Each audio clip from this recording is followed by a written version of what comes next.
세 번째 특강을 시작하겠습니다. 오늘 주제는 우리가 매일 접하고 있는 미사, 어떻게 참여할 것인가라는 주제로 강의해 주실 유준 요한 세례자 신부님을 큰 박수로 모시겠습니다.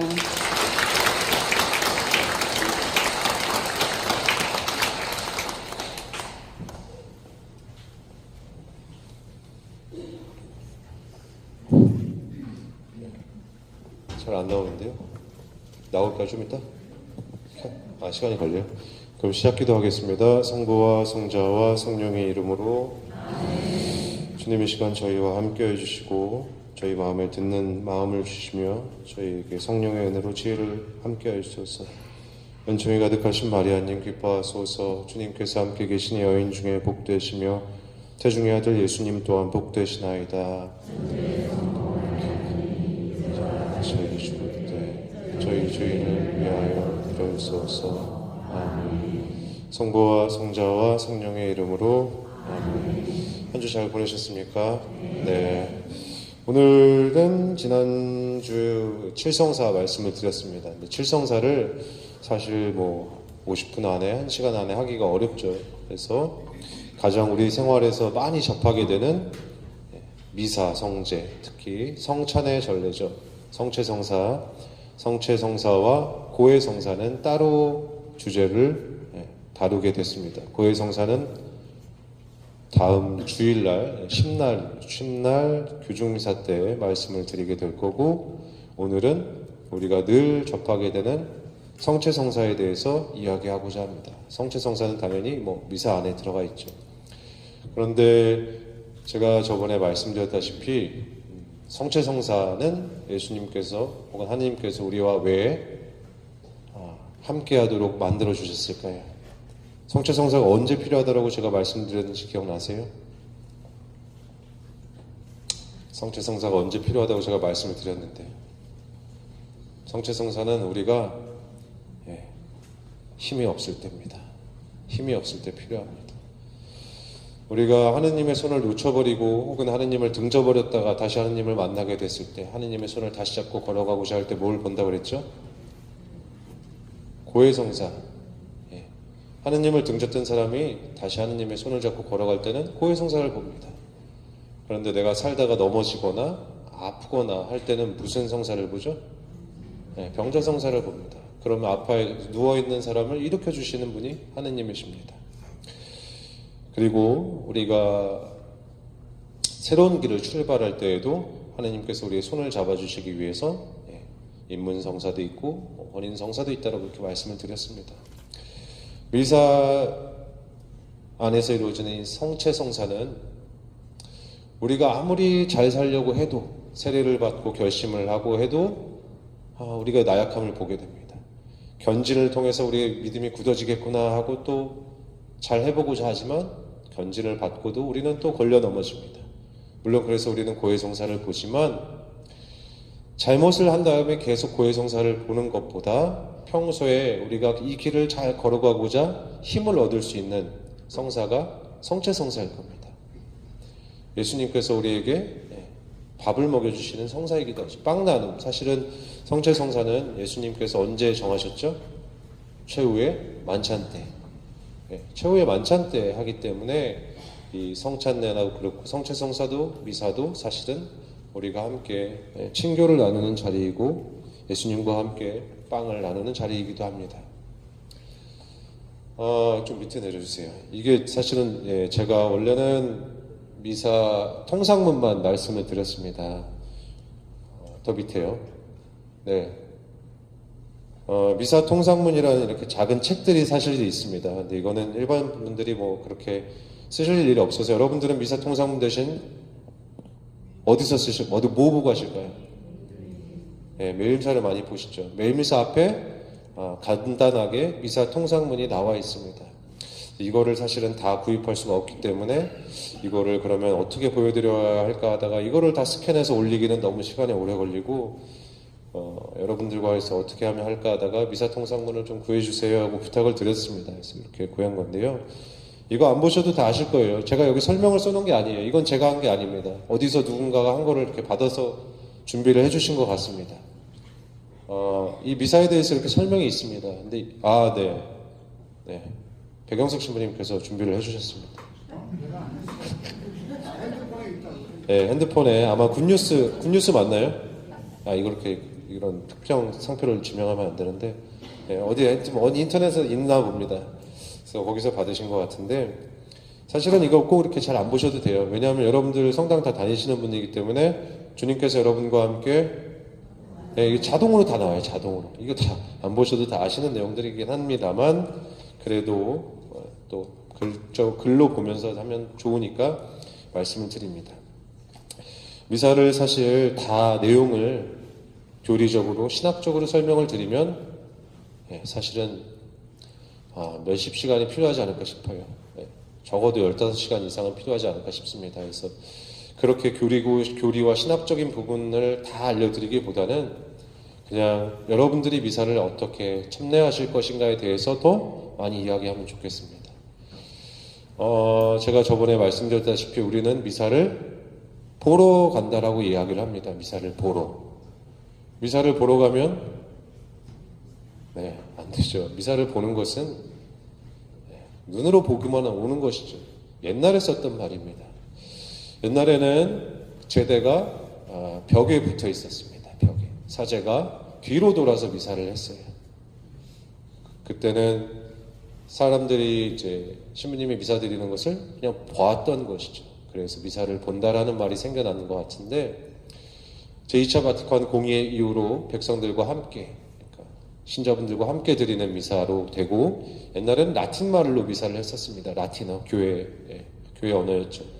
근데 이거를 각국 언어로 미사를 봉헌하게 되고 백성들과 함께 바치게 되면서 여러분들이 미사에 더 적극적이고 능동적으로 참여하게 될 것을 요구받습니다. 근데 여러분들은 여기서 보면 미사에 내가 적극적으로 참여할까요? 능동적으로 참여할까요? 소극적으로 참여할까요? 수동적으로 참여할까요? 네, 나는 적극적으로 참여하고 있습니다. 자신 있게 손들 분이 계실까요? 별로 없을 겁니다. 나는 미사에 능동적으로 참여합니다 하시는 분도 별로 없을 겁니다.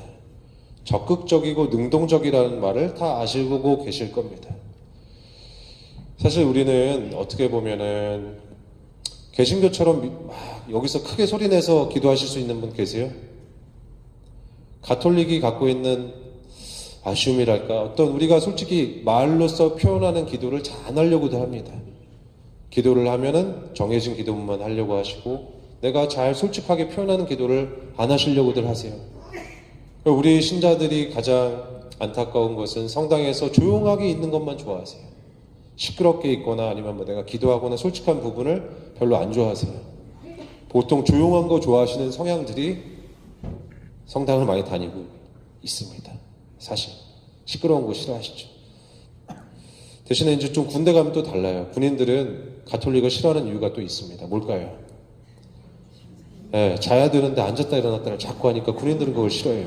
그래서 가톨릭이 별로, 군대에서는 선호를 많이 군인들이 좋아하는 그런 종교가, 그게 제일 어렵다고 그러더라고요. 저한테 다른 친구들이 성당 갔더니 먹을 것도 많이 안 주고 자꾸 일어났다 앉았다 시킨다, 그랬던 기억이 납니다. 그거는 이제 사실 말씀드리고 싶은 부분이 아니라, 우리가 어떤 이유에서 어떤 성향이라서 가톨릭을 선택했다, 그런 것은 사실은 별로 의미 없는 얘기고 중요한 얘기는 아닐 겁니다. 실질적으로 여러분이 저번에 신앙을 선택한 이유는 따로 있었겠죠. 분명히 따로 있을 겁니다. 근데 그것이 원래 선택한 이유는 우리가 하나님을 나중에 만나기 위해서, 구원을 얻기 위해서 신앙생활을 해야 된다라고, 그래야지만 이 신앙생활을 우리가 올바로 걸어갈 수 있다고 말씀을 드렸습니다. 미사를 올바로 드리기 위해서는 그러면 어떻게 해야 될 것인가? 아까 말씀드린 대로 적극적이고 능동적이어야 합니다. 적극적이고 능동적이다라는 것은 내가 주인의식을 갖지 않으면 안 돼요. 그래서 여러분들이 미사를 뭔지 잘 알고 계시면 좋겠습니다. 적어도 미사를 알고 있어야 미사를 준비해 올 수 있기 때문입니다. 적극적이고 능동적인 사람들은 본인이 주도권을 가지려고 하는데, 이 주도권은 그냥 생기지 않습니다. 내가 무언가를 직접 능동적으로 하고 싶은 사람은 준비하지 않으면 할 수 없어요. 자기가 준비해야 되고 그만큼 뭔가에 대해서 알아야 되기도 하고 그것에 대해서도 내가 시간을 들여야 됩니다. 근데 잘 보세요. 우리가 미사를 할 때, 주일 미사를 할 때 내가 주일 미사를 준비를 할까요, 안 할까요? 대부분 잘 안 하실 겁니다. 그건 외출 준비는 물론 하시죠. 외출 준비. 근데 조금 달라요. 옛날에는 어르신들은 주일 미사를 보기 위해서 혹은 성전에 가기 위해서 따로 준비를 하셨습니다. 따로. 예, 진짜 목욕지게 하셨던 분들도 계시고, 제가 지금 있는 곳에는 어르신들이 많다고 말씀을 드렸지만 그 어르신들도 중에는 목욕을 따로 하시고, 제가 봤을 때는 한 일주일에 한 번 딱 목욕하시는 것 같아요. 샤워. 근데 예, 교중미사 나오기 전에 하세요. 그리고 양복을 입고 나오시는 분들도 많고 넥타이도 입고 오세요. 넥타이도 하시고 구두도 광을 내서 신고 오십니다. 평소에는 늘 그냥 추리닝으로 이렇게 입고 사시는 공간이지만 주일 미사 드리러 올 때 다 깨끗하게 하고 내려오시는 분들이 있어요. 그리고 더욱 특이한 점은 봉헌금이 꼭 신권이 많이 들어옵니다. 다 기억하실 거예요. 성당 오래 다니신 분들은 옛날에 주일 미사 오기 전에 마음을 준비하기 전에 기본적으로 몸부터 다 준비시켰습니다. 몸이 준비되어야 마음이 준비되기 때문입니다. 이런 외모를 단장하고 막 하는 것들이 사실은 본질은 아니지만 이런 외적인 준비가 사실은 내적인 태도에서 드러나기 때문이죠. 그래서 우리가 준비를 합니다. 여러분들이 한번 고민해 보시면 좋겠습니다. 내가 미사를 오기 위해서 정말 준비하고 있는가? 외적인 태도를 준비하는 것도 중요하지만 마음도 준비가 필요합니다. 우리가 마음도 준비해야 되는데 미사를 오기 전에 과연 나는 미사를 위해서 마음으로 준비를 하고 있는가? 아니면 그냥 와서 미사 때 앉아 있다가 그냥 돌아가는가? 이게 굉장히 큰 차이를 만들게 됩니다. 제가 누군가를 만났어요. 그런데 그 다음 회의가 있어서 너무 급한데 시간에 쫓겨가지고 이 사람하고 얘기를 하면서 밥을 엄청 빨리 먹고 얘기를 듣는 둥 마는 둥 하고 죄송합니다. 제가 다음 일정에서 빨리 가야 됩니다 하고 나잖아요. 저도 이 사람이 저에게 무슨 얘기를 했는지 기억이 잘 안 날 때가 있어요. 시간만 그냥 때우다 온 거예요. 마음은 이미 다음 일정에 제가 가 있었습니다. 이거 회의 가서 이거 얘기해야 되고 이거 확인해야 되는데 이런 얘기를 하니까 이 사람이 나에게 이야기하는 것을 저는 듣지 못한 것이죠. 마음으로. 이렇게 해서 이렇게 나간 거죠. 미사도 마찬가지입니다. 누군가의 만남을 내가 마음으로 들어가지 않으면 남는 게 아무것도 없죠. 미사 안에서 우리가 누구를 만나죠? 신부님이요? 물론 신부님 만나죠. 네, 만나지만 신부님을 만나러 미사를 드리러 온 건 아니잖아요. 그죠? 예, 성체 안에 계신 예수님을 만나고 우리가 성전 안에서 함께 미사를 드리면서 하느님을 체험하고 만납니다. 근데 내가 하느님과 이 만남 안에서 마음이 없다라면 남는 게 없는 겁니다. 그래서 미사를 매일 와도 내 삶의 변화는 일어나기 어려운 것이죠. 내가 복음 말씀을 듣고 독서를 듣고 갔는데도 그날 집에 가면 별로 남는 게 없는 것은 제가 회의를 기다리면서 이 사람을 만난 것과 똑같은 이유입니다. 마음이 없이 누군가를 만난다라는 것은 그렇게 큰 차이를 만들어냅니다. 마음으로 만나는 것과. 그래서 외적인 태도와 마음의 준비, 이거에 대해서 가장 먼저 말씀을 드리고 싶습니다. 미사 안에서의 사실 앉는 자세도 다 다릅니다. 앉는 자세부터. 옛날에 제가 어렸을 때 성당에 다닐 때 성당에 다리를 꼬고 있는 분이 계셨을까요?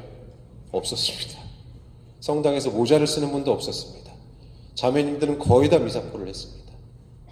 심지어 제가 많이 컸을 때까지도 알렐루야가 시작되거나 하면 성당문을 잠갔습니다. 말씀의 전라가 시작되면 들어오지 말라고. 굉장히 옛날에는 엄격하게 준비들을 했었죠. 지금은 이렇게 팔짱 끼고 계신 분, 다리 꼬고 계신 분 엄청 많아요. 그리고 핸드폰 하고 있는 분들도 상당히 많습니다. 본인은 안 보일 거라고 하지만 여기 위에서 바라보면 위아래로 손이 움직이는지 좌우로 움직이는지도 다 보여요. 다 보입니다, 솔직히. 근데 핸드폰을 미사 시간 안에서 물론 거기에 어떤 앱이 있어서 미사를 볼 수 있는 것도 있지만 독서도 볼 수 있겠지만 그걸 보다 보면 갑자기 카카오톡도 오고 문자도 와요. 안 볼 수가 없죠. 이렇게 들어오는데 뭔 내용인지 급한가 이렇게 확인하게 됩니다. 그러면 그 순간에 마음이 하느님과 있을 수 없게 되는 거죠. 그래서 여러분들이 기본적으로 자세와 마음 자세에 대해서 생각을 먼저 해보시면 좋겠습니다. 그거에 대해서는 다시 뒤에서 말씀드리도록 하겠습니다. 일단 미사 통상은 보시면 미사는 기도일까요? 아닐까요? 네, 미사는 기도입니다. 미사만큼 완벽한 기도도 사실 드뭅니다. 그런데 미사는 기도인데 미사 안에 또 기도들이 엄청 많습니다. 왜일까요? 미사가 큰 덩어 두 개로 되어 있습니다. 말씀의 전례와 성찬의 전례. 미사를 시작하는 기도가 있고 미사를 마치는 기도도 있습니다. 그리고 우리가 하나님께 감사를 드리는 기도도 있고 예물을 준비하는 기도도 있고 여러 가지 기도들이 미사 안에서 계속 이루어집니다. 왜냐하면 미사는 우리가 하나님을 만나는 거죠. 예수님을 직접 모시는 건데 그런 만남 안에서 우리가 누군가를 만나면 어떻게 될까요? 대화를 합니다. 만나면 대화를 하죠. 만나면 대화를 할 때 그 대화들은 다 우리가 여기 말씀을 드렸습니다. 기도는 하느님과의 대화입니다. 그래서 계속 기도들이 들어가 있습니다. 하느님과 함께하는 자리이기 때문에 하느님과 계속 대화를 나누는 것들이 기도입니다. 그래서 기도들이 다 이루어져 있습니다. 기도를 시작하기 앞서 그래서 우리가 성부와 성자와 성령의 이름으로 성호경을 긋습니다. 성호경을 긋고 신부님께서 주님께서 여러분과 함께 혹은 또 여러 가지 양식으로 이렇게 합니다. 주님께서 여러분과 함께 이거 왜 하는지 아세요? 그럼 여러분들은 뭐라고 대답하시죠? 예전에는 뭐라고 했는지 기억나세요? 또한 사제와 함께였죠. 근데 그거를 더 원래 잘 맞게 번역하면서 또한 사제의 영과 함께로 바뀌었습니다만 이렇게 주고받는 거 안에는 하느님께서 우리와 함께 하신다라는 하느님의 현존을 서로 일깨워주고 있습니다. 하느님께서 여기 지금 미사 안에 함께 하심을 일깨워주면서 시작을 합니다. 미사 안에 이렇게 주님께서 여러분과 함께 하는 부분이 몇 군데 있어요. 제일 중요한 부분들 앞에 반드시 이게 들어가 있습니다. 중요한 부분을 시작할 때 자꾸 우리가 똑같이 외운 거를 반복하다 보면 나도 모르게 입이 그냥 나와요. 딴 생각하면서도. 그러다 보니까 자꾸 흔들어주는 부분을 하나님께서 교묘하게 잘 배치를 해주셨어요. 내가 마음이 똑같이 반복하고 늘 하다 보면 자꾸 도망갈 때 중요한 거를 시작하니까 여기 하나님께서 함께 하신다는 것을 기억하십시오 하고 주님께서 여러분과 함께를 중요한 것을 시작하면서 항상 함께 합니다. 그래서 미사 시작하면서 주님께서 여러분과 함께 지금 여기 하나님께서 현존하고 계십니다. 하나님께서 사제의 영혼 안에도 현존하고 계십니다라고 고백을 하면서 미사를 시작합니다. 그리고 나 다음 장에 이걸 제가 계속 다음이요. 그리스도 공동체는 참회 행위로서 자신의 죄임을 깨닫고 하나님과 모든 형제에게 자신의 죄를 고백한다 되어 있죠. 그래서 우리가 저번에 말씀드렸습니다. 성수가 저기 왜 있다고 그랬죠? 정화의 절입니다. 정화. 나를 깨끗하게 속된 공간에서 거룩한 공간으로 들어오기 전에 나를 깨끗하게 하는 정화의 절을 합니다만 몸만 깨끗하게 하면 되는 것이 아니라 우리 마음을 깨끗하기 위해서 우리가 참회의 절을 합니다. 깨끗한 마음으로 거룩한 예식에 합당하게 참여하기 위해서 합당하게 되게 한다라는 것은 마음을 여기에 합당하게 준비시키는 겁니다. 그래서 나를 돌아봅니다. 우리 죄를 반성합시다 하고 시간을 좀 가져요. 그러고 나서 제타시오를 합니다. 그 제 고백이 끝나고 나면 이제 사제경에 들어갑니다. 전능하신 저에게 자비를 베푸시어 죄를 용서하시고 영원한 생명으로 이끌어 주소서 하고 주님께 이제 자비를 외치는 기도를 합니다. 자비송이 있습니다. 자비를 구하죠. 자비를 구하고 나서 대영광송을 합니다. 대영광송은 다 아실 겁니다. 근데 영광송이 종류가 있는 거 아세요? 영광송 우리가 뭘 보통 하죠? 영광이 성부와 성자와 성령께 영광송이 있습니다만 이 대영광송도 있어요. 그리고 마침 영광송이 있는 것도 아세요? 그리스도를 통하여 그리스도와 함께 그리스도 안에서 전능하신 천주성부 모두 이건 마침 영광송입니다. 그리고 주님께 나라와 권능과 영광이 영원히 있습니다. 이것도 영광송입니다. 개신교에서는 이걸 써요. 대개 나라와 권세와 영광이 영원히 있사옵나이다. 이거 들어보셨을 겁니다. 그리고 영광송의 종류들이 있는데 큰 미사와 특별한 미사 때는 대영광송을 해서 하나님께 영광을 드립니다. 그리고 나서 미사를 시작하는 본기도를 합니다. 기도합시다 하고 본기도를 하죠. 그리고 나서 말씀의 전례를 시작합니다. 말씀의 전례가 왜 먼저 있을까요? 잘 생각해 보세요. 집에 손님이 왔어요. 밥 먼저 먹고 얘기를 할까요? 얘기를 나누고 밥을 먹으러 갈까요? 물론 밥 먹으면서 동시에 할 수도 있습니다만 손님이 오시면 집에서 얘기를 먼저 합니다. 얘기를 서로들 나누죠. 하다못해 다과를 조금 넣고라도 얘기를 하던가 얘기를 하고 사실 옛날에는 뭐 다들 뭐 이렇게 아주 어린 분은 없으시니까 아실 겁니다. 옛날에 집에 손님이 오면 아버지나 어른들이 대화를 하시고 부엌에서 열심히 뭐 밥을 준비하거나 했었죠. 그리고 나서 여기 어르신들의 대화가 끝나고 나면 주걱에서 이렇게 상이 딱 나왔습니다. 그래서 항상 우리가 말을 듣고 하고 하는 게 먼저죠. 그래서 말씀의 전제가 먼저 들어가 있습니다. 말씀의 전례를 하는데 일독서가 있고 복음이 있습니다. 일독서가 있고 복음. 일독서는 구약의 이야기입니다. 구약의 이야기. 이독서는 뭔지 아세요? 신약에서 사복음을 제외한 나머지 서간들에서 나옵니다. 일독서는 구약의 이야기고 이독서는 보통 신약의 이야기입니다. 그래서 일독서가 끝나면 우리는 뭐라고 얘기할까요? 주님의 말씀입니다. 네, 일독서는 구약의 이야기이기 때문에 하느님께 감사를 드리고 이독서가 끝나고 복음이 끝나면 복음은 4대 복음이에요. 예수님에 관한 이야기를 갖고 있습니다. 그래서 뭐라고 하죠? 그리스도님 찬미합니다. 이거를 잘 헷갈려서 많이 실수하는 경우가 있습니다. 여러분들이 이게 구약의 이야기인지 복음의 이야기인지를 잘 구별하시면 좋겠습니다. 그거에 따라서 좀 응답이 달라집니다. 자, 복음을 읽고 나서 독서를 읽고 복음을 합니다. 근데 우리가 화답송을 하죠. 일독서 읽고 화답송. 화답송은 노래였습니다. 노래. 그래서 송으로 돼 있어요. 알렐루야도 원래 노래입니다. 복음 환호송이라고도 하죠. 노래로 옛날에 했었습니다. 그래서 어떤 분들은 이렇게 주님 뭐 제가 좀 이렇게 했습니다 이렇게 하는 그 톤을 높여서 하는 걸 싫어하는 분들이 계세요. 근데 원칙적으로는 송이기 때문에 노래이기 때문에 약간 음을 도서하는 게 맞아요. 그거 갖고 너무 이상하고 생각하거나 불편해하실 필요는 또 없습니다. 자, 독서와 복음의 차이에 대해서 말씀을 드릴게요. 독서는 말 그대로 읽는 겁니다. 독서는 같이 읽으실 수 있어요. 매일미사책 갖고 오신 분들 여기서 독서자가 읽을 때 읽으실 수 있습니다. 그 다음에 핸드폰으로 보셔도 주임 신부님께서 사목적으로 배려하신다면 핸드폰으로 보시는 분들도 보실 수 있습니다. 복음이 시작됐어요. 그때는 보시면 안 됩니다. 복음은 읽는 것이 아니라 듣는 것입니다. 복된 소리라고 하기 때문에 듣습니다. 복음은 들으셔야 한다는 것인데 그렇다고 여러분들과 제가 나누고 싶은 것은 그런 거예요. 한 번 들으면 다 기억나세요? 두 번, 세 번 읽어야 되죠. 그리고 이제 나이가 들수록 두 번, 세 번 읽어도 담는 게 별로 없어요. 저만 체험한 것은 아니라고 생각합니다. 갑자기 슬퍼하시는 분 계시네요. 이게 점점 기억할 수 있는 게 줄어요. 나이 들수록 많이 읽어야 되는 거고요. 내가 준비하고 싶으면 그만큼 읽어야 됩니다. 근데 복음은 미사 안에서 읽을 수 있을까요? 없을까요? 못 읽습니다. 언제 읽어야 될까요? 미사 전에 읽고 오셔야 됩니다. 그게 미사 준비인 겁니다. 내가 적극적으로 미사를 하고 싶고 능동적으로 하고 싶으면 미사 전에 최소 그날의 독서와 복음은 읽고 오셔야 됩니다.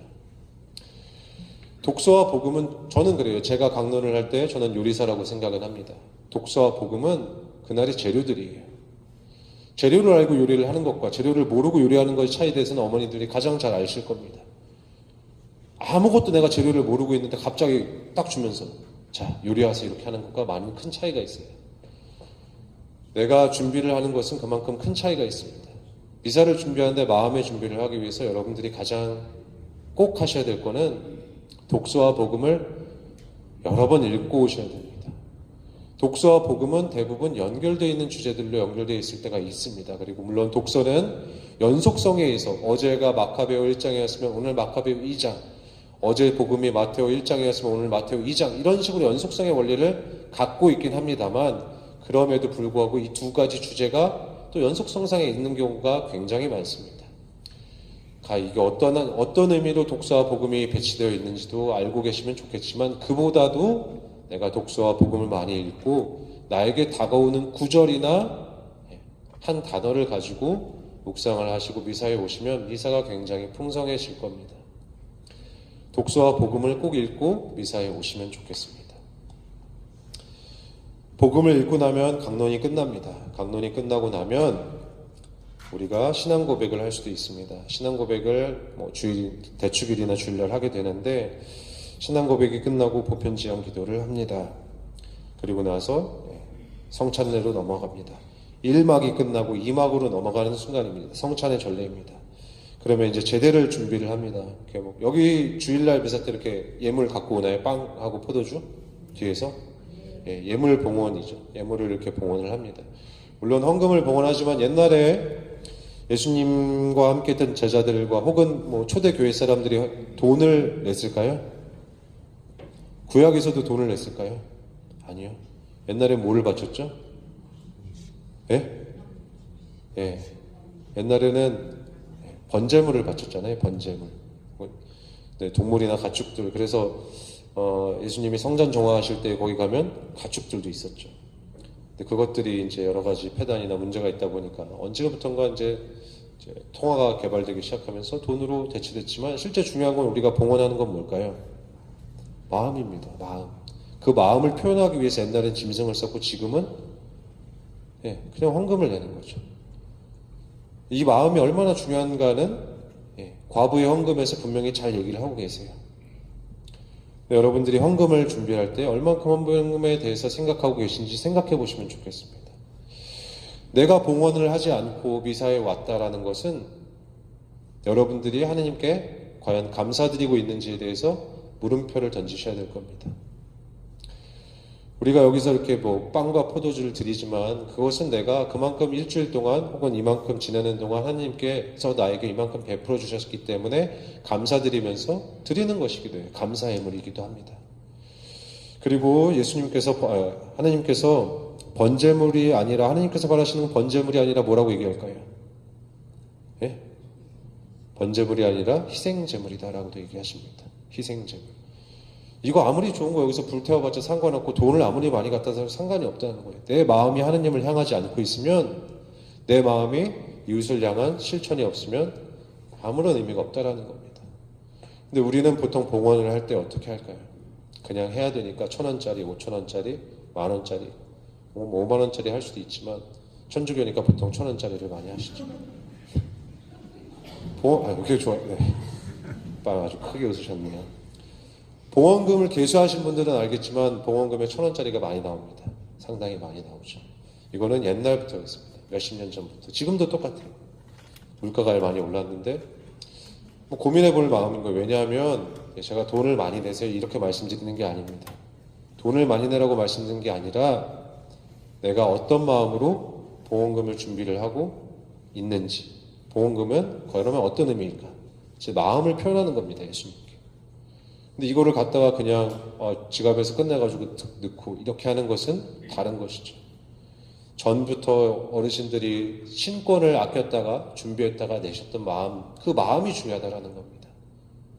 신권 1,000원짜리를 내는 거고 누구는 그러면 더러운 돈 10,000원짜리를 내면 더 큰 건가? 그렇지 않죠. 과부의 헌금에서 분명히 얘기하잖아요. 내가 어떤 마음으로 봉헌금을 내는지가 제일 중요한 겁니다. 봉헌을 어떤 마음으로 하는가. 여러분들이 예수님을 위해서 어떤 마음으로 내가 감사를 드리고 그것에 대해서 감사 예물을 드리는지에 대해서 고민해 보시면 좋겠어요. 더불어 제가 말씀드리고 싶은 거는 미사 지향 넣고 미사 안 나오시는 분들 계세요. 미사 지향 넣고 그냥 미사 지향 넣었으니까 끝이지. 한번 고민해 보시면 좋겠습니다. 물론 미사 지향 신청하시고 피치 못할 사정으로 못 나오실 수 있습니다만 미사를 신청을 하셨으면 함께 기도하시는 게 좋지 않을까요? 함께 미사를 드리고 한번 고민해 보시면 좋겠습니다. 자, 이제 미사 예물 봉헌이 시작이 됩니다. 예물 봉헌이 시작이 되는데요. 제가 더 자세하게 설명을 드리고 싶지만 그러면 너무 시간이 오래되고 재미가 없어질 겁니다. 지난주보다 조금 그래도 몇 분 더 오시긴 했는데 재미있어서 오신 게 아니라 오늘은 비가 안 와서 오신 것 같습니다. 그래서 가능한 한 너무 지루한 내용들은 많이 생략하고 정말 우리가 미사를 보면서 중요한 내용들만 제가 나누고자 합니다. 미사 봉헌이 이렇게 예물이 들어오고 이제 신부님이 감사 기도를 드리게 됩니다. 이거 다 쭉 올려주세요. 이렇게 보니까 너무 작아서 잘 안 보이네요. 쭉 더 올려주세요. 쭉쭉. 예물 준비해. 이제 예물 준비가 끝나고 또 올려주세요. 네, 됐습니다. 예물 준비가 끝나고 나면 이 예물을 위한 기도가 또 들어갑니다. 아까 본 기도 있었죠? 그리고 여기 보면 예물 기도가 들어갑니다. 예물을 위한 기도를 마치고 나서 또 올려주세요. 그 다음에 시작되는 게 감사 기도입니다. 감사 기도. 감사 기도는 어떻게 시작하는지 아세요? 주님께서 여러분과 함께 마음을 드높이 주님께 올립니다. 이게 감사 기도의 시작이에요. 여기가 감사 기도를 시작합니다. 여기서 감사하는 부분들은 왜 감사를 하냐면 오병이어의 기적을 예수님께서 펼치실 때 빵하고 생선하고 다 가드신 다음에 어떻게 하셨을까요? 하늘을 우러러 감사를 먼저 드리죠. 하느님께 감사를 먼저 드립니다. 그리고 성찬의 전례를 세우실 때도 빵을 들고 감사를 드리신 다음 떼어서 제자들에게 주시며 말씀하셨다. 항상 예수님께서 감사를 먼저 하셨습니다. 그래서 감사 기도를 먼저 시작합니다. 그래서 감사 기도를 시작하면서 여러분들과 함께 되게 중요한 순간입니다 하고 다시 한번 주님께서 여러분과 또한 사제형과 함께 마음을 드높이 이걸 더합니다. 근데 우리의 마음이 다 딴 데가 있을 때가 많이 있습니다. 여러분들이 마음을 주님께서 여러분과 함께 하면 다시 미사에 내가 집중해야지 이렇게 연습을 하시면 좋겠고, 마음을 드높이 하시면 진짜 내가 내 마음이 하느님을 향하고 있는지 순간 잘 생각해 보시고 빨리 마음을 갖고 오시면 좋겠습니다. 헬스 선수들이 처음부터 아니면 역도 선수들이 처음부터 그렇게 높은 무게를 들지 않아요. 처음에는 10kg, 20kg, 30kg 하다 보면 100kg가 되고 200kg가 됩니다. 내가 내 마음이 빨리 도망갈 때 빨리 당기는 연습을 하다 보면 어느 순간 그게 됩니다. 마음이 자꾸 멀어지던 것들이 점점 그 줄이 짧아져요. 이 안에서 여러분들이 미사 안에서 마음이 굉장히 많이 도망가고 멀어지고 집중이 안 되고 지루하고 졸릴 때가 있을 겁니다. 빨리 그때 내 마음을 다시 미사 안에서 하나님께 돌리실 수 있으면 좋겠습니다.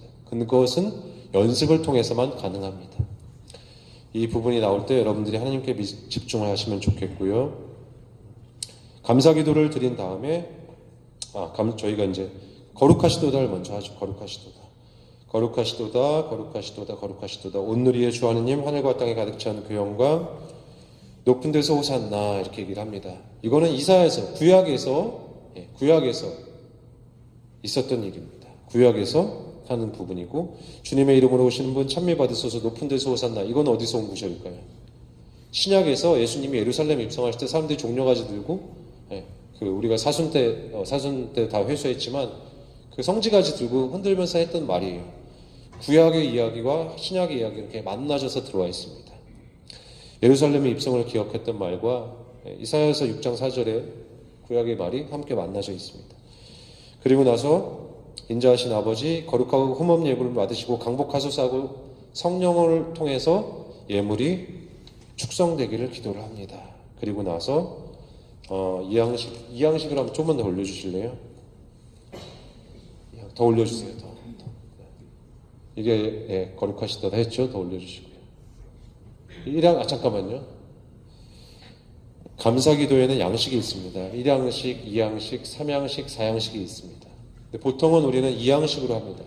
왜냐하면 2양식이 가장 짧고 간결하기 때문이고 많은 사람들의 귀에 익숙하고 또 외워져 있기 때문입니다. 저희가 신부들 여러 명이서 미사를 봉헌할 때도 신부님들도 2양식은 다 외우고 있기 때문에 보통 공통 주례 때는 2양식을 하게 됩니다. 근데 1, 2, 3, 4양식의 특성들이 있습니다. 1양식은 굉장히 길고 화려합니다. 아주 오래되기도 했습니다. 2양식은 짧고 간결합니다. 3양식은 보통은 돌아가신 분을 위한 기도가 더 화려하게 들어가 있고 어떤 성인을 기념하는 날에 하기 좋은 기도입니다. 4양식은 하나님께서 우리 인간을 어떻게 돌보고 구원하셨는지 역사에 대해서 굉장히 길게 설명이 되어 있어요. 그래서 1양식은 마테오복음과 비슷합니다. 마테오복음의 수신자들이 외국계에 돈 많은 사람들이었을 거예요. 예, 이방계에 돈 많은 사람들. 그래서 1양식도 화려하지만 마태복음도 내용들이 화려하고 글이 좀 긴 편입니다. 반면에 3양식은 짧고 간소하고 서민을 위한 글입니다. 루카복음이 그렇습니다. 루카복음이 가난한 이유를 위한 복음이라고도 합니다. 그래서 1, 2, 3, 4양식이 마테오, 마르코, 루카, 요한처럼 이렇게 연결되어 있다는 것도 말씀은 드리지만 잘 양식을 섞어서 하는 경우가 드물기 때문에 짧게만 설명드리고 다시 올라가겠습니다. 다른 거예요. 거룩하시도다 했죠. 또 올리고요. 더 올려주세요.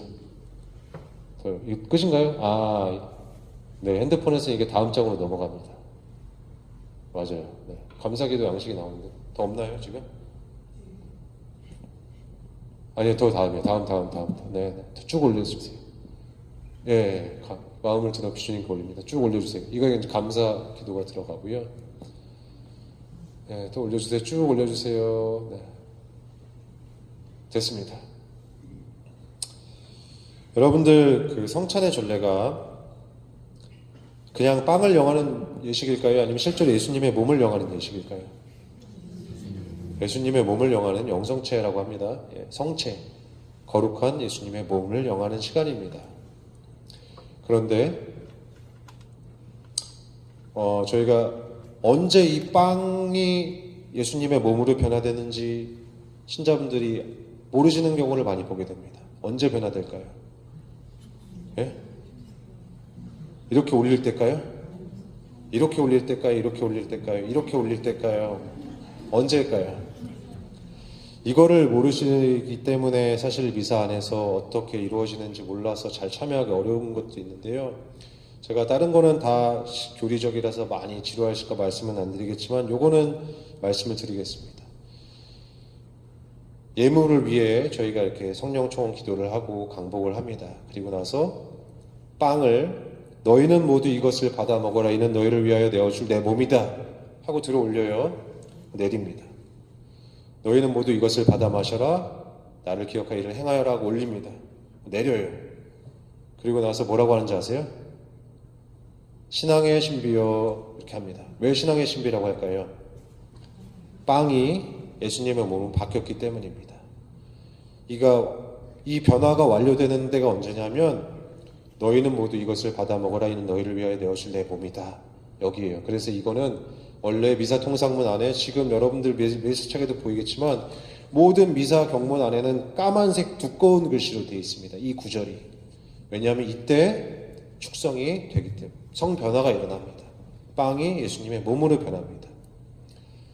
그래서 예수님의 몸으로 변화된 순간 이 변화된 예수님의 몸을 들어 올립니다. 거양성체를 하게 됩니다. 이거를 모르시는 분들이 꽤 많이 있습니다. 이게 왜 중요하냐면 실제로 빵이 예수님의 몸이 되는 순간이기 때문에 그렇습니다. 신앙의 신비가 바로 이루어지고 있는 순간이기 때문입니다. 자, 이제 너희는 받아보고 이는 너희를 위하여 내어줄 내 몸이다 됐어요. 그럼 여기 있는 거는 뭔지 아세요? 이 잔에 담겨 있는 건 포도주입니다. 아직 말이 안 됐기 때문이에요. 제가 지난주에 말씀을 드렸습니다. 모든 성사는 진료와 형상, 재료와 말이 있어야 된다고 말씀드렸어요. 재료는 빵, 말은 너희는 모두 이것을 받아 먹어라. 내 몸이다. 이 두 가지가 있는 거예요.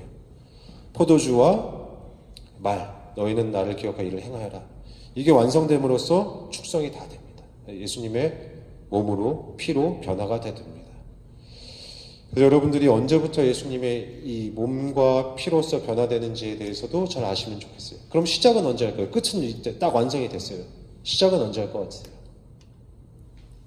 예물이 준비되는 순간부터 이미 변화가 일어나기 시작한다고 합니다. 그때 예물이 준비되는 순간부터 변화는 일어나고 이 말을 통해서 완성이 된다라고 이야기를 합니다.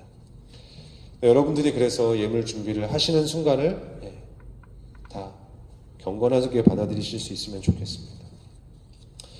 그리고 성변화가 일어났기 때문에 이거는 도대체 인간의 두뇌로는, 인간의 작은 머리로는 이해할 수 없는, 과학으로 풀 수 없는 신비다 해서 신앙의 신비여라고 사제가 외치고 여러분들은 주님께서 오실 때까지 이 빵을 먹고 이 잔을 마실 적마다 이렇게 답과를 합니다. 그리고 나서 이제 막 교회를 위해서 기도하기 시작합니다. 보편교회를 위해서 기도할 수도 있고 그 다음에 그다음에 우리 가톨릭 교회소를 위해서 기도하고 죽은 이를 위한 기도도 들어가 있고 막 이제 기도들이 나옵니다. 왜 그러냐면 예수님이 여기 지금 여기 성체의 형상을 여기 지금 현존하시기 때문에 예수님한테 우리가 하고 싶은 기도들을 막 이제 드리기 시작해요. 교회를 위한 기도를 합니다. 그래서 프란치스코 교황님을 위해서도 기도하고 보편교회를 위해서도 기도를 합니다. 예를 들어서 이런 기도문이 있죠. 간절히 청하오니 저희가 그리스도의 몸과 피를 받아 모시어 성령으로 모두 한 몸을 이루게 하소서 합니다. 공동체를 위한 기도입니다. 그럼 여러분들도 공동체를 위해서 같이 속으로 기도하시면 좋겠어요. 신부님이 그냥 읽으시는구나 하시면 이 기도에 같이 참여할 수가 없습니다. 공동체를 위해서 기도할 때는 공동체를 위해서 속으로 같이 기도해 주시면 됩니다. 그리고 나서 저희가 전구를 보편교회를 위한 전구를 합니다. 주님, 온 세상에 널리 퍼져 있는 교회를 생각하시어 교황 프란치스코와 저희 중에 마테아와 리노와 요한과 모든 성직자와 더불어 사랑의 교회를 이루게 하소서. 우리 교회를 위해서 기도할 때는 여러분들이 속으로 교황님 얼굴 다 아시면 교황님 얼굴도 떠올리시면서 기도할 수도 있고, 주교님들을 위해서 지금 얼마나 힘드시겠어요. 일이 엄청 많잖아요.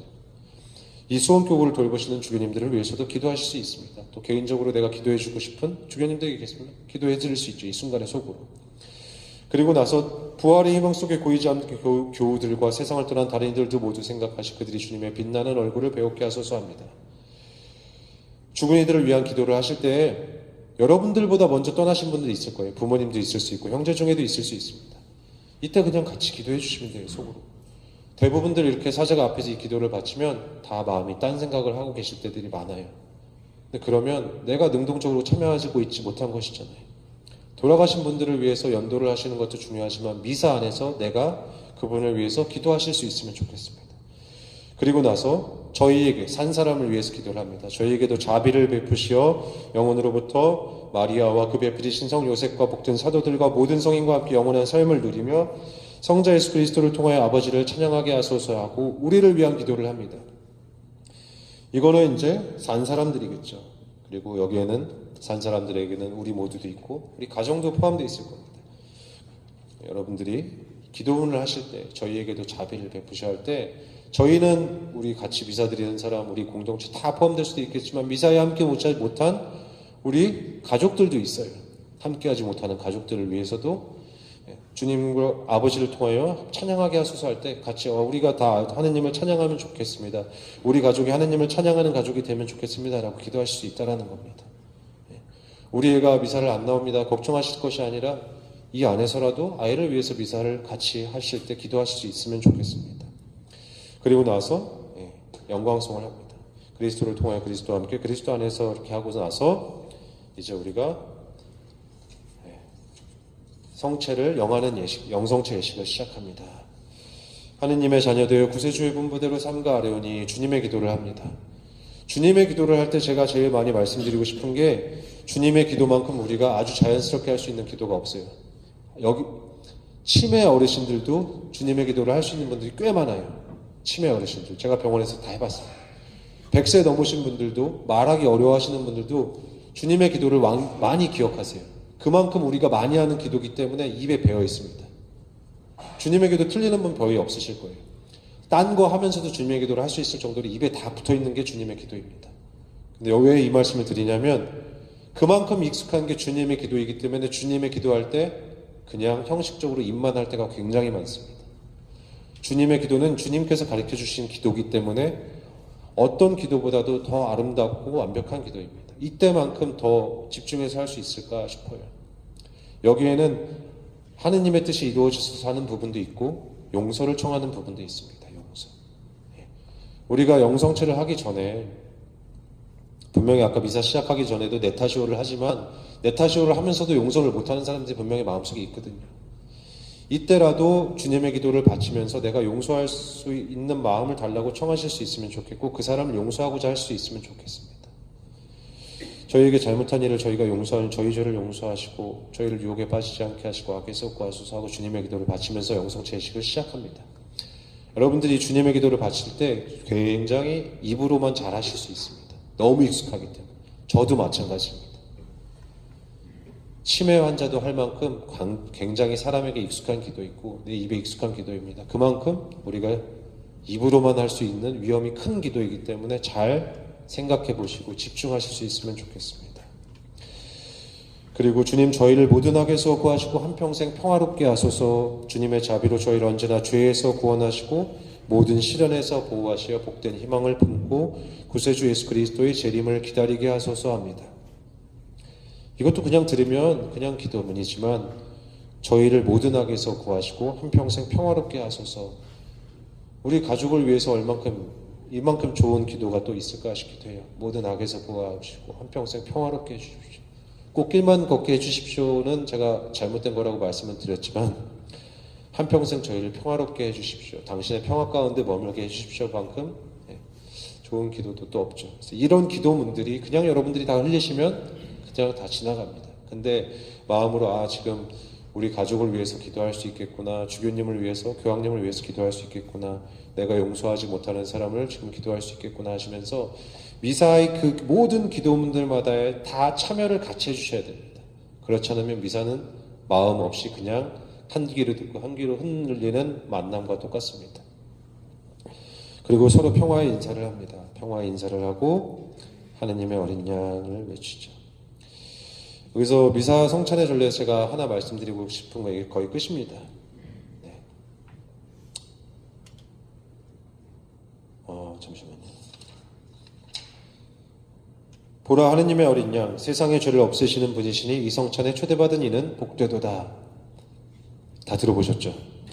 자, 보라 하느님의 어린 양 이거는요. 이 보라는 진짜 보라는 아닙니다만 보라 하니 보셔야겠죠. 자, 이런 말 원래 이런 의미일 거예요. 봐봐, 이거 봐봐, 이거 봐봐. 이렇게 할 때 있죠. 보라고 얘기할 때가 아니죠. 어떤 의미에서 하시죠? 강조할 때 하잖아요, 보통. 강조되는 부분이라서 보라를 하겠지만 여러분들이 보셔야 할 겁니다. 이렇게 올라가 있습니다. 근데 하느님의 어린 양 얘기하면서 이렇게 하는데 이 하느님의 어린 양은 어느 때 하느님의 어린 양이냐면 구약의 아브라함이 아들을 바치려고 합니다. 근데 하느님께서 내가 너의 마음을 알았으니 멈춰라 하시고 천사를 통해서 말씀하신 다음에 예물을 직접 준비해 주시죠.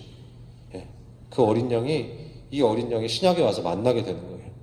구약에서 아들을 바치지 못한 아브라함의 그 제사가 그 제물이 하느님께서 당신 아들을 봉헌함으로써 예물로 내어줌으로써 이렇게 만나게 됩니다.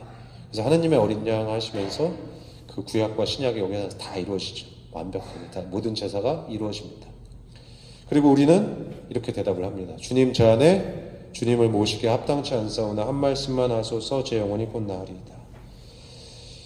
이 구절은 구약에서 나오고 신약에도 있습니다만 다 비신자, 그러니까 예수님을 믿지 않던 유대교 전통에 밖에 있던 사람들이에요.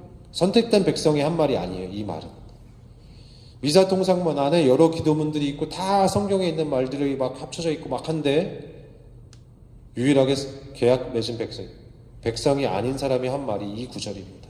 누가 할까요? 제일 먼저 생각나는 구절은 백인대장일 겁니다. 저는 주님을 제 집 아래 모실 자격이 없습니다. 그저 한 말씀만 하시면 제 종이 나을 것입니다. 라는 구절이 있죠. 엄청 겸손하게 말하는 겁니다. 그래서 그 백인대장의 종이 치유를 받습니다. 이런 겸손함을 우리가 성체를 영하기 전에 가져야 한다라는 겁니다. 근데 우리는 그냥 주님 저 안에 주님을 모시기 합당치 않사오나 한 말씀만 이렇게 입으로 하다가 가가지고 아멘하고 이렇게 들어갑니다. 그렇게 되면 성체를 아무리 모셔도 변화를 체험하기가 어렵습니다. 성체는 예수님의 몸입니다. 예수님의 몸이라고 믿지 못하기 때문에 믿음은 변화나 기적은 일어나기 어렵습니다. 너희가 겨자씨 하나만한 조그만한 믿음만 있으면 산에 옮겨질 거라고 얘기하잖아요. 믿음이 없으면 성체는 우리 안에 들어오셔서 그냥 머물다가 가세요. 내가 믿음이 있어야지 그 기적을 체험할 수 있겠죠. 근데 그런 믿음이 있는데 과연 우리가 아무렇지 않게 성체를 영할 수 있을까요? 내가 죄인인데 정말 예수님을 내가 편안하게 맞아들일 수 있을 것인가? 고민해 보시면 좋겠습니다. 우리는 누구나 다 죄인이고 부족함을 갖고 있습니다. 그래서 우리는 예수님을 모시기 전에 그런 겸손함을 가져야 될 것이고 당연히 우리는 그런 나약한 사람이기 때문에 예수님께서는 우리를 찾아오시겠죠.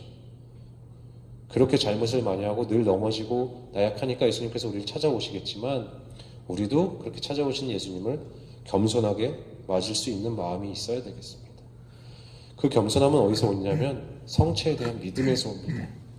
성체가 예수님의 몸이라고 믿지 않는다면 그러한 겸손함은 생기지 않을 겁니다. 그냥 번외로 하도 재미없어 하시니까 말씀을 드립니다만 예수님의 혈액형은 뭘까요? AB형이라고 합니다. 어디서 알았는지 아세요? 성체의 기적이 일어난 성당들이 몇 군데 있습니다. 아주 오래전에. 그 당시에는 그런 혈액형 조사라든가 어떤 이런 의학적인 조사가 어려웠죠. 시간이 100년, 200년이 지나서 사료를 취체해서 여러 군데 있는 세계 막국에 있는 성체의 기적이 일어났던 성당에서 자료를 모아서 사료들을 모아서 분석을 했습니다. AB형으로 나왔어요. 그리고 그 성체의 보통 근육은 인간의 어느 근육이었냐면 심장 근육이었습니다. 이게 다 달랐고 저기 성당에서 갑자기 B형 나오고 여기 성당에서 O형 나왔으면 야 이분은 대단하신 분이다 이렇게 하실 수 있겠지만 AB형이 나왔습니다. 성체 기적이 일어난 성당들이 몇 군데 있어요. 교회에서 실제로 인정도 했고요. 그런 부분에 대해서 여러분들도 한번 나중에 유튜브 찾아보셔도 많이 나옵니다. 한번 보실 수 있으면 좋겠습니다. 그것도 성체의 기적을 믿는 데 도움이 됩니다. 우리가 모시는 것이 그냥 빵이 아니라는 겁니다. 요 조그만한 빵의 형상이지만 요 작은 형상으로 나를 찾아오시는 예수님이라는 것을 꼭 믿으실 수 있으면 좋겠습니다. 이 예수님을 만나기 위해서 사실 우리가 여기 와 있는 거고 그 전에 독서와 복음을 읽어야 된다, 들어야 된다 계속 말씀드리고 있는 거예요. 예수님을 모시고 나서 보통 내 안에 오신 예수님께 하시고 싶은 얘기를 다 하시면 좋겠습니다. 힘들면 힘들다, 아프면 아프다, 속상하면 속상하고 억울하면 억울하다. 우리가 많은 경우에 있어서 힘들고 아프고 속상할 때 누구한테 얘기하는지 아세요?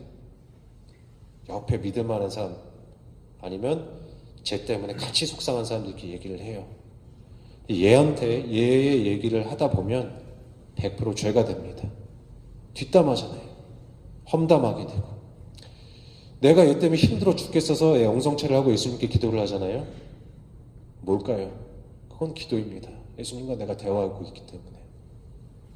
다른 사람들에게 힘들다 아프다 이렇게 얘기하시지 마시고 예수님께 성체를 영하고 나서 잘 말씀하시면 좋겠고, 그런 기도가 아니더라도 저번에 말씀드린 것처럼 사랑이 없으니 제 마음에 사랑을 주십시오 청하시면 좋겠고, 용서할 수 있는 마음을 청하셔도 되고 굳은 믿음을 청하셔도 됩니다. 내 안에 예수님이 찾아오신 가장 중요한 순간이기 때문에 그때만큼 보통 이때 신자분들이 뭐 하는지 아세요? 시어머니 역할을 하세요. 신부님이 설거지를 잘하나 못하나 이걸 쳐다봅니다. 우리가 영성체하고 예수님이 내 안에 오신 가장 중요한 순간인데 다 신부님 설거지하는 거 보고 있습니다.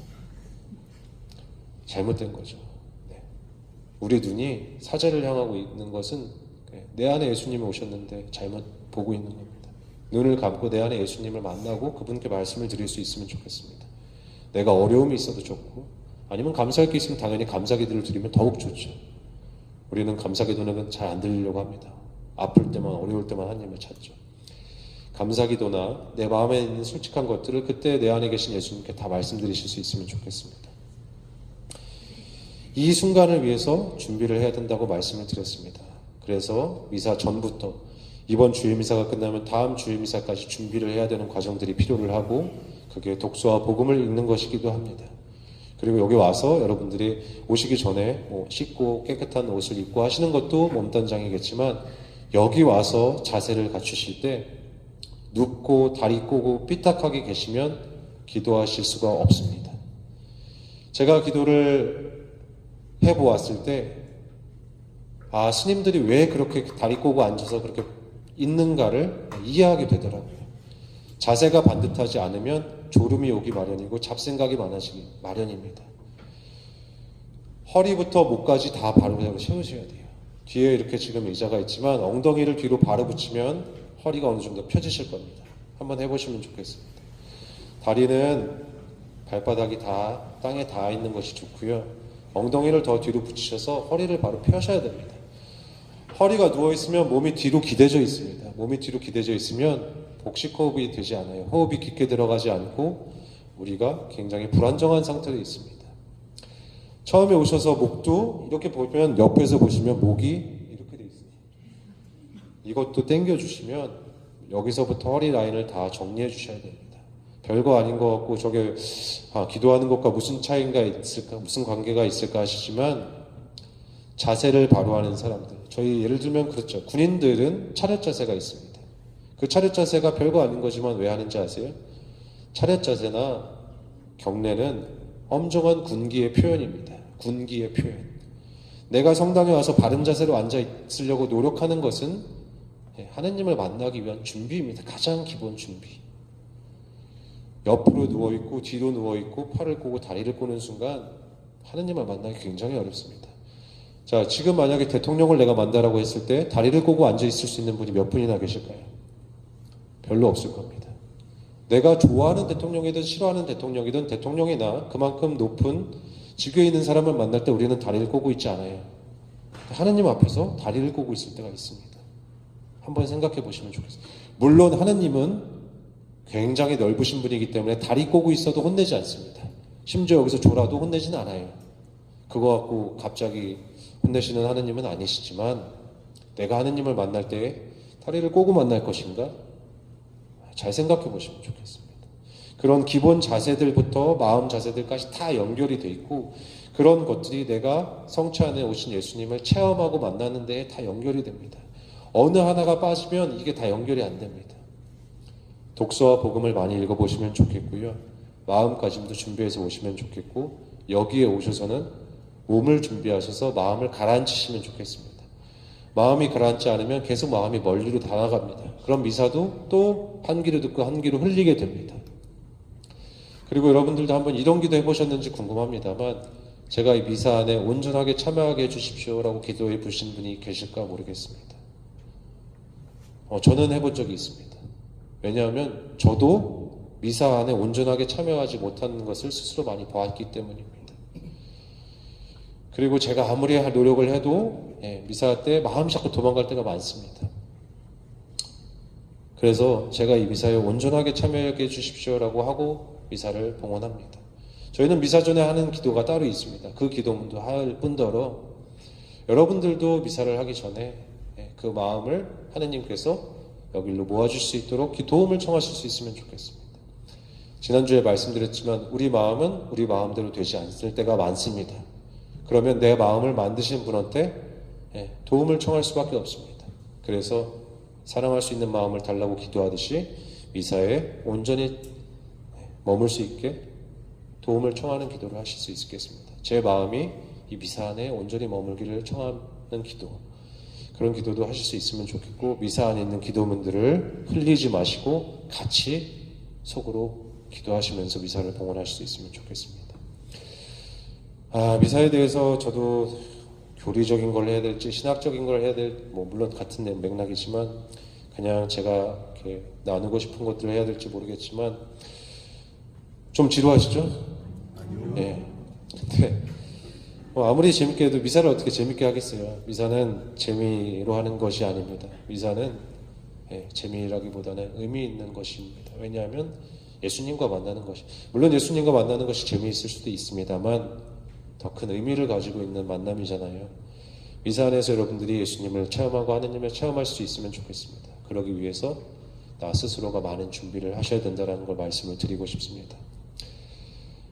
말씀드렸다시피 우리는 어떠한 만남에 가도 마음이 없으면 그 사람을 만나도 누구를 만나도 남는 것이 없습니다. 그래서 여러분들이 꼭 마음을 다해서 미사를 봉헌하실 수 있으면 좋겠습니다. 그게 가장 핵심입니다.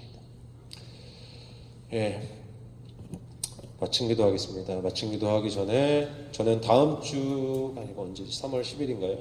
공지가 이게 되나요? 제가 오는 게? 주일미사에 교중미사에 와서 마지막 사순특강으로 고해성사에 대해서 얘기하게 될 겁니다. 그리고 지난주에 보라색 옷을 입고 상품권을 마치신 분이 있죠. 제가 오늘 안 오실까봐 지난주에 안 드렸는데 오늘 오셨으니까 드리겠습니다. 좀 이따 받아가서 책 챙겨왔습니다. 여러분들 이렇게 수요일날 저녁에 바쁘신데 시간을 내셔서 오셨으니까 좋은 시간이 되셨길 바랍니다. 그리고 그렇게 좋은 시간이지 않으셨더라도 여러분들이 다른 것을 할 수 있는 것을 포기하고 여기 오셨잖아요.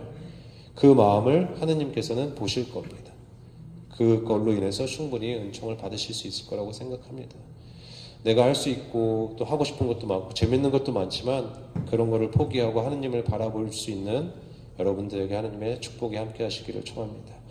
성부와 성자와 성령의 이름으로 주님께서 여러분과 함께 주님 저희와 함께 해주심에 감사드립니다. 저희가 미사 안에서 늘 당신을 체험하고 일상 안에서도 당신의 손길을 체험하는 가운데 당신의 사랑을 고백하고 당신의 사랑을 주변 이웃들에게 나눠줄 수 있게 하소서. 영광이 성부와 성자와 성령께 성부와 성자와 성령의 이름으로 아멘. 감사합니다. 고생하셨습니다. 네, 오늘도 열정적으로 강의해 주신 시민님께 다시 한번 큰 박수 부탁드립니다. 감사합니다. 마지막 특강 3월 10일 교중 미사에 진행됩니다. 많은 참석 바랍니다. 감사합니다.